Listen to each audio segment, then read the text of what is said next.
Hola, soy Mau Carrillo y estás en Q&A Reflexiones, un breve espacio para bajar el ritmo, respirar profundo y echarle un vistazo a la vida juntos desde la perspectiva de la fe. Y hoy quiero compartir algo contigo.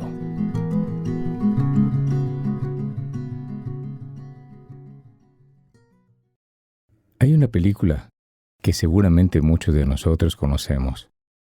Es todo un clásico del cine y además su banda sonora tiene un tema principal que enseguida reconocerías en los primeros segundos que empieza a sonar. Me refiero al bueno, el malo y el feo. Su historia se desarrolla durante la Guerra de Secesión, una guerra civil que enfrentó al norte y al sur de Estados Unidos y que terminó afectando a todo el país, dejando muerte, pobreza y muchísima gente sufriendo las consecuencias de una guerra que ni siquiera había elegido vivir. Y en medio de todo esto, 3 hombres van recorriendo ese escenario en busca de un tesoro. La clásica película del oeste de pistoleros, forajidos y cazarrecompensas. Pero lo que llama la atención es el contraste entre la realidad que les rodea y su ansia y enfoque por encontrar el tesoro. Y quizá lo curioso es que, salvando las distancias, nosotros también hacemos algo parecido todos los días. Solo que nosotros no llevamos sombrero ni pistolas. Llevamos opiniones. Y algunas de ellas las llevamos bien cargadas, además.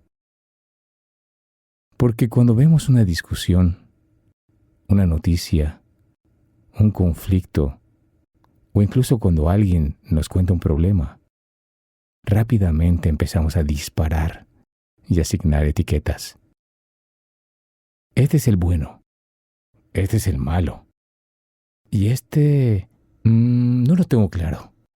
Debe ser el feo. Lo hacemos tan rápido que normalmente ni nos damos cuenta. Nos enteramos de una noticia sobre una situación política y tenemos claro quiénes son los buenos y quiénes son los malos.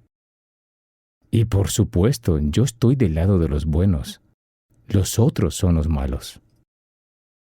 Alguien nos cuenta un problema y antes de escuchar y conocer toda la historia, en el fondo, ya hemos decidido de qué lado estamos en esa historia.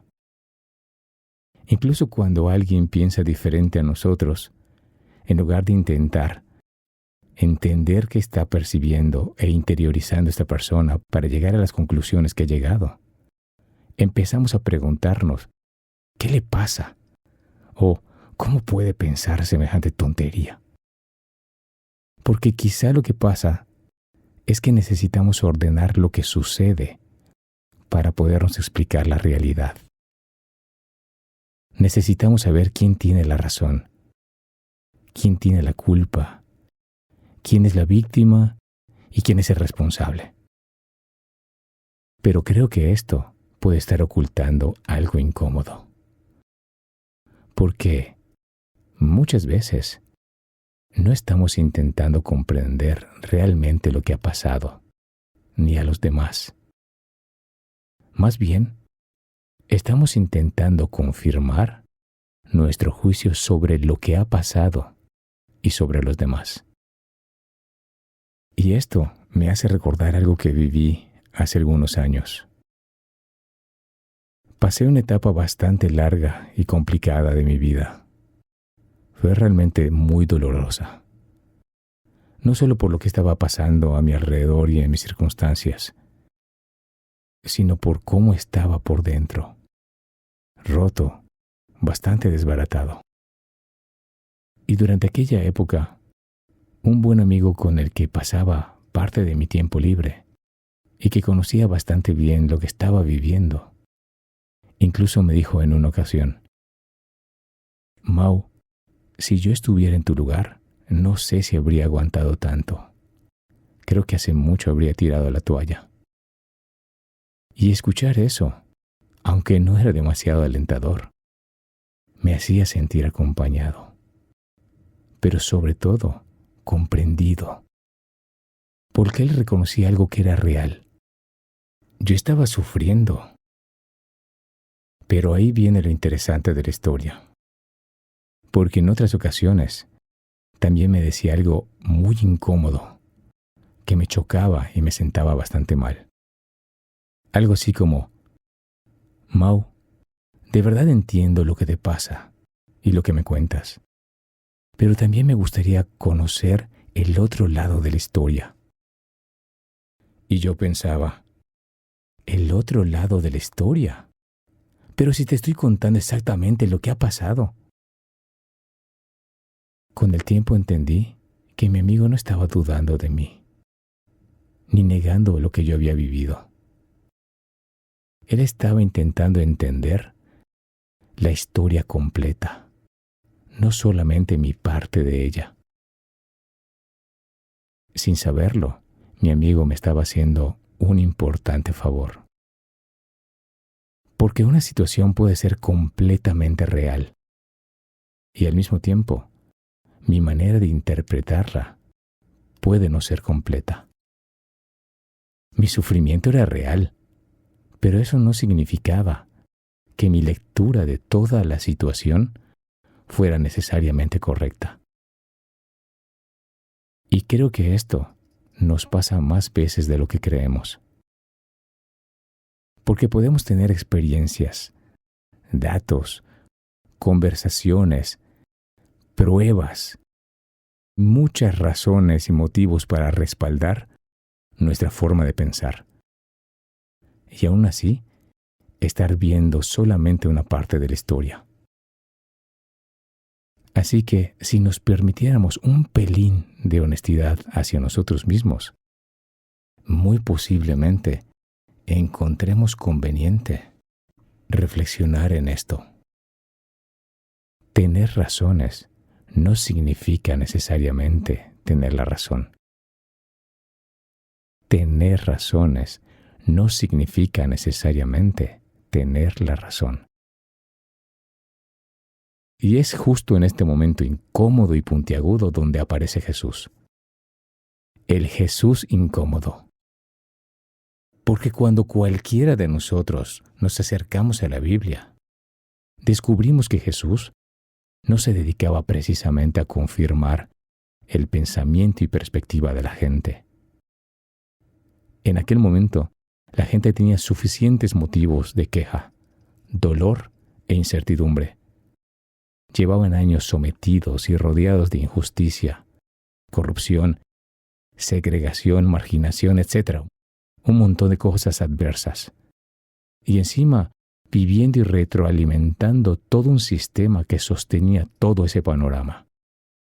Así que la gente que venía a Jesús lo hacía con un montón de expectativas y motivaciones diversas, algunas más genuinas que otras.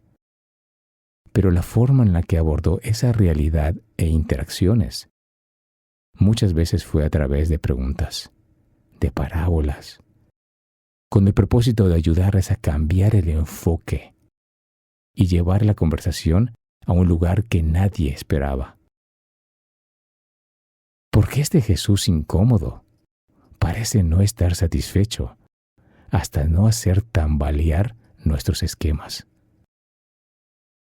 A las personas religiosas les instó a preocuparse por el tremendo trozo de madera estorbando en su propia forma de ver las cosas, en vez de estar enfocadas en la pequeña astilla de madera en la vida y perspectiva de los demás. Y creo que la mayoría de nosotros también recuerda esta otra escena. Cuando llevaron ante Jesús a una mujer para juzgarla, con motivaciones bastante torcidas, por cierto, Jesús hizo algo muy incómodo. En lugar de dejar que todos miraran solamente el error de aquella mujer, les hizo mirar su propio corazón. Y uno a uno terminaron marchándose. Porque cuando Jesús consigue que dejemos de mirar solamente lo que está mal en los demás y empecemos a mirarnos un poquito dentro, la cosa cambia bastante. Pero ojo, Jesús no estaba queriendo dar a entender que el mal no fuese algo al cual no prestar atención o restemos importancia.